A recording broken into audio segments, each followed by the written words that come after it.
to it. But my co-director Anonymous, since this is his first time filming video, he was using his 5D Mark II to film. For half the time, he was filming without an external mic. He was using the on-camera mic to capture the audio. And for anybody who film with that, it's so easy for the audio to peak. So for a long time, I thought, oh my God, this is such precious video, but I won't be able to use it during editing because the audio was absolutely horrible.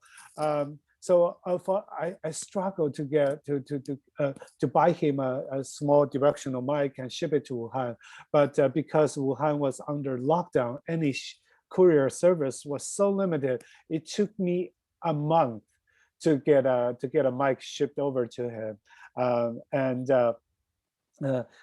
but which normally will only take like 2 days, 1 or 2 days to ship to Wuhan.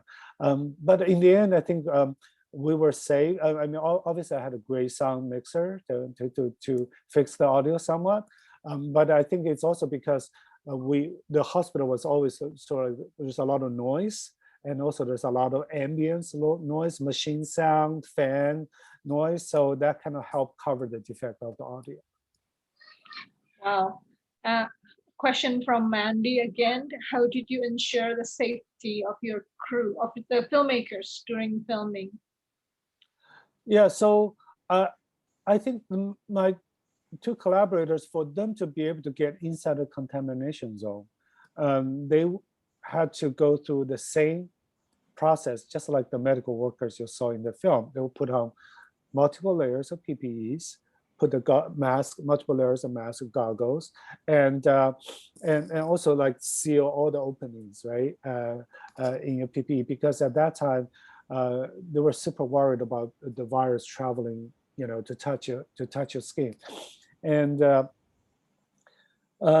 yeah, it was extremely uncomfortable, and because it's hard to breathe, and sometimes you see a lot of people with their goggles completely fogged over, so they had to film in that kind of environment, and they couldn't take it off, right? Once you're inside a contamination, you cannot break anything. You can only go outside, but once you go outside the contamination, you cannot come back for the day because you used up your quota.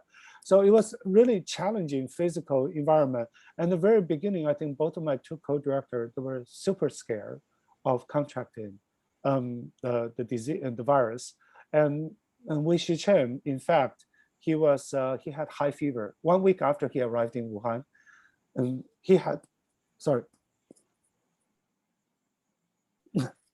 high fever, extremely high fever. He stayed inside of the hotel room for like a week, and later on he went to the hospital and got tested, and tests came back negative. But still, we don't know whether those early tests were accurate.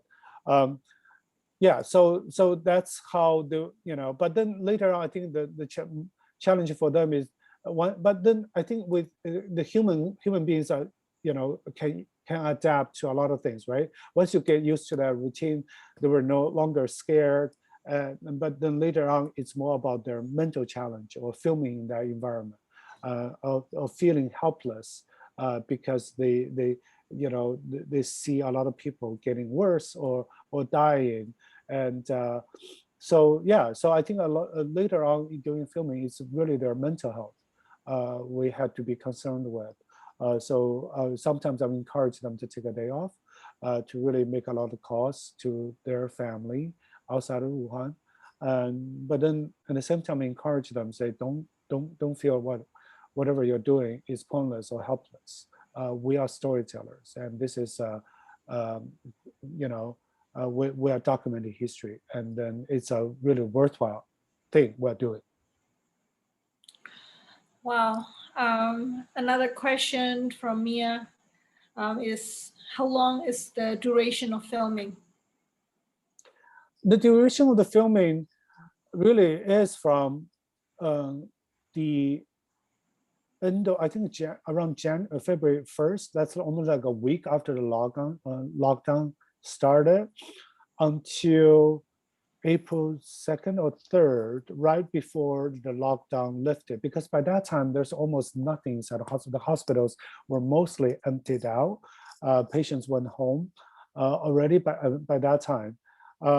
but my co-director were there through this entire. Oh, Anonymous started visiting hospital even on day one, but he wasn't filming at that time, so we don't have any footage during the first week of the lockdown.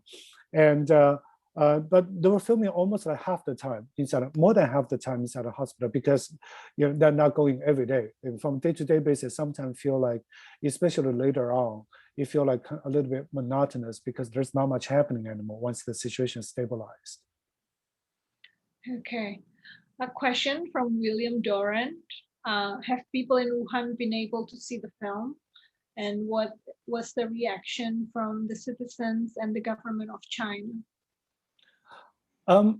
Because we had, and as I mentioned earlier, in the beginning, we really wanted to protect the identity of Anonymous. We didn't try to distribute this film at all. We didn't speak to Chinese language media.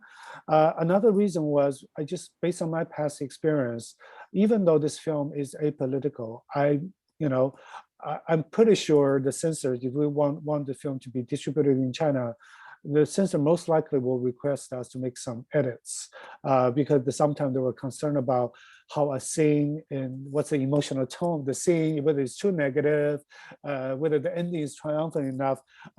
Honestly, first of all, we were very busy.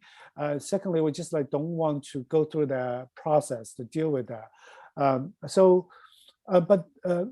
But then I think in early January, because we were doing, awards campaigning for this film, and there was a lot of reporting about this film in the U.S. film trade publications, and one of the online influencers on China, Sina Weibo, picked it up, and this guy, I don't know, has like tens of millions of followers. He posted our trailer on his Weibo account and said, "Oh, this film is an Oscar contender." And within 48 hours, 190,000 people liked the post, 50,000 forwarded the trailer. Within a few days, the news about this film started trending on Chinese social media, and also because in the U.S. we were doing virtual cinema, because the cinemas in the U.S. Even now is still closed.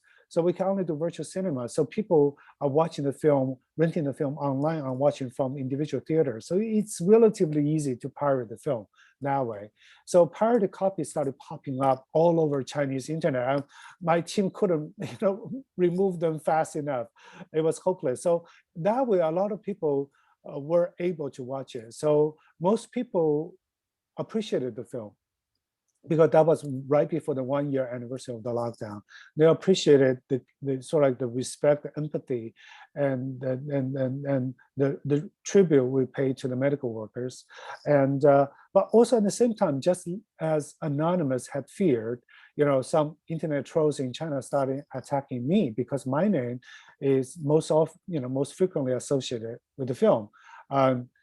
Basically, without watching the film, they accused me of catering to the prejudices of the West and trying to portray China in a negative light.